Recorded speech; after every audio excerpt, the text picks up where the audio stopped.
Right, so today I want to make this video just talking about dating and kind of a little bit about the truth about why things are so messed up nowadays, and because I think it's something that really messes, or people really get wrong, and people don't really want to talk about a lot of the truth in it because um, I'll get into. So basically, kind of the one of the first things that I'd want to bring up and kind of use as this thing to kind of get into was a study done that basically found that women found 80% of men below average in attractiveness. So basically, in other words, the top 78% of women are competing for the top 20% of men. So the problem in the modern dating market, in short, is well, the main problem I'd say is women's standards are way too high. Not just too high, it's way too high. And I would throw it as a caveat just to kind of get it off to start because I think people bring this up. Um, I'm not saying that men are perfect in any way, shape, or form. My point for that being is that we always, as a society, we always hold men accountable for anything they do wrong as individuals or as groups. I would say most of the time we hold them even more accountable than we should in a lot of cases. And we don't hold women anywhere close to accountable as a group or as individuals on average. Obviously, there's exceptions to these rules, so please don't bring up one exception that you know of, because that's I'm talking about groups as a whole here. Um, so basically, the reason why this is so hard is that um, the below attractive men have a lot of trouble finding a partner, which a lot of times they end up settling, which makes them unhappy. Or you have women who aren't settling but think they're settling, and that makes them very unhappy, even though they're not. It's like they might both be the guy and the girl that are dating are both fives or sixes, and because of this inverted bell curve that women seem to have, she thinks that she's like a couple points higher than the guy, even though she isn't. Um, and the other problem with this is that women have very strong in-group preferences for biological reasons. It's not that they're inherently bad. So basically, if she goes and tells her friend that this guy she's dating, she thinks she's way better than, the friend's probably going to agree with her. And guys nowadays tend to be brainwashed into thinking that they have to, for lack of a better way of putting it, bow down to women and just blindly agree with them, even though a lot of the times they know they're wrong. Um, but basically, I mean, I can even say a lot of people may disagree with this and say, well, no, that's not true. But I mean, even based off my personal experience and based off talking with other people, um, I've been rarely been told by someone who was clearly above me that they thought that I was on their level, and all of the time thought by people who I'm clearly better than that they don't think I'm any better than them. And obviously I'm a guy, so um, and I mean that's not just small amount of cases. I've had at least probably 20 or 30 times at minimum times where I've clearly better quality in attractiveness and whatnot, and been told that no, you're not, or even they think that they're better.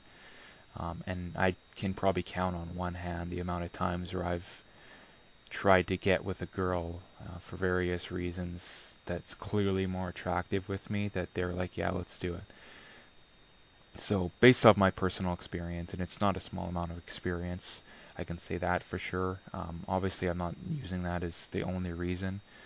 Studies like this are probably the bigger reasons. The other thing, too, is just how our society is structured, with divorce laws, family courts, stuff like that. It's designed to benefit women, and it's not designed to benefit them in a fair way. It's designed to artificially inflate their sexual market value, basically. stuff like alimony, child support, all that stuff. It artificially inflates women's sexual market value, because if they have a kid with a guy who doesn't stick around, well, they get all these subsidies, which is going to make her more attractive to a different guy, that, the next guy, basically. And the guy is paying for that kid, which is going to make him less attractive to the next girl, which, again, it artificially inflates the woman and it artificially deflates the man, which is why we see stuff like this, where men are artificially deflated and women are artificially inflated, which studies like this just show that. And I mean, you even off personal experiences, stuff like that, I know there's going to be a small percentage of people that vehemently disagree, and I don't intend to change your mind at all. It's the people that are in the middle and the people that already are aware of this stuff that I kind of would agree with. And I don't want to make this video too long, but basically the long story short is the reason why dating is so bad nowadays is that we don't really communicate that well, men or women, and we don't openly communicate what really drives attractiveness in people and why people are attracted to certain things. And the other big thing, like I've mentioned, is that when women pick bad guys to have kids with, we don't hold them accountable. Rather than saying, well, it's extremely likely that you knew that he was an unstable guy, but you went with him anyways. Rather than giving you welfare and child benefit and all this stuff, we're not going to give you that, which is going to make you learn. And what getting rid of welfare and all these child subsidies and all that stuff would do is it would just, rather than making it more attractive for women to have kids with unstable guys, it would make it more attractive for them to have kids with stable guys. And this is a big political issue because the right tends to be more on the let's have kids with stable guys and have stable families and stuff like that. And the reason why is that kids who grow up in those families tend to be more likely to be the kind of the settle down, get a 9-to-5 job, pay your taxes, stuff like that, the traditional conservative voter. And then the other side is more likely your typical leftist voter, the people who are very uncaring with the kind of people they get with. They don't really care if they have a job or not. They're kind of, they're always in between jobs, stuff like that. Your typical person on welfare or single mothers, those kind of things. And people don't tend to ever tie that into the problem, is that it is a very big political thing, because if you bring it to the other side, it'll breed more conservative voters, and if you bring it to the other side, it'll breed more leftist voters. And a lot of this stuff is genetic, which is why it's so important. But basically that's all I wanted to do for this video. I'll probably do more in the future, but basically the take-home message I'd want to say is, if we want to start to improve the dating thing, I guess, is that we need to start holding women accountable when they date bad guys.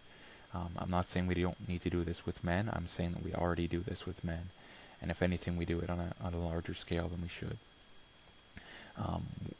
Whenever a woman picks a horrible guy to date and they break up and whatnot, everyone seems to let this girl cry on their shoulder, and they're there, it wasn't your fault, all that kind of stuff. But when in reality, most people know in the back of their head she shouldn't have been with that guy in the first place. But that's about it as far as this video. I'll make more in the future, obviously, but I just wanted to talk about that.